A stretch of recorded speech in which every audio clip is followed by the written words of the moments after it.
Hi guys, good morning. This is Jay. In this video, we are going to discuss about a tree map. So, what is a tree map? The question comes in, right?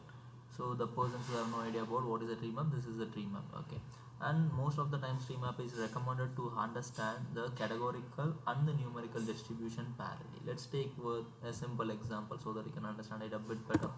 I would choose a category, and then on top of category, I would go for, let me take profit this time. Let it be, see that once I choose that the tree map is getting visible, which is available now. I click that, the tree map is been getting started. Now look at it here.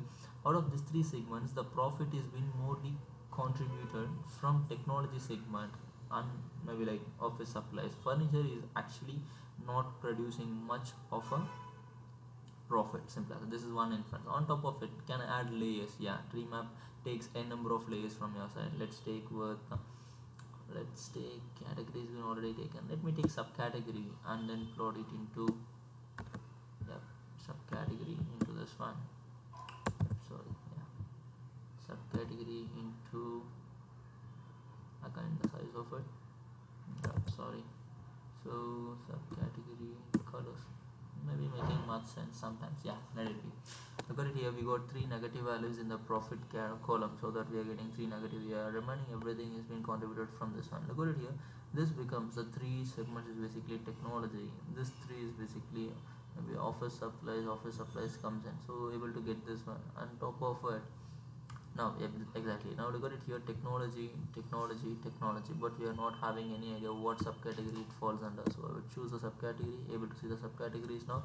Within technology, copy is producing more of profit comparing with any of the other segments, so that the size is huge because the size is coming from some of the profit, simple as that. So that the technology copiers comes in.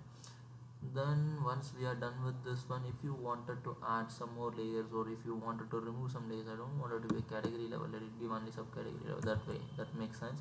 And then like sometimes beyond this subcategory, I would again wanted to add it into colors. Maybe, yep, that might not make sense.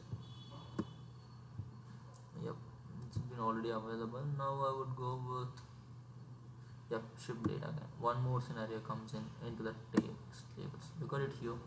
Now we got somewhere 5 years together for year level category. This is one to maybe like this is for technology category. This is for technology category. This is one for technology copiers, technology phones, technology accessories. Okay, getting it. The simple the higher darkened line, because look at the differences in the line here. The line thickness is bit high, which refers each and every category. So this all three becomes one category. This second becomes second category, this becomes third category. On top of these three categories, each and every pile that has been getting split, and the lines is basically the white lines representing the small differences between each other, and then the size talks about the volume of it. Simple as that. This representation is being given from tree map. Simple as that. So whenever we wanted to understand which category is been performing well better than the other based on some measured fact, we can use a tree map. That might make sense most of the time. Cool, this is how we create a tree map. See you in the next video. Thanks for watching.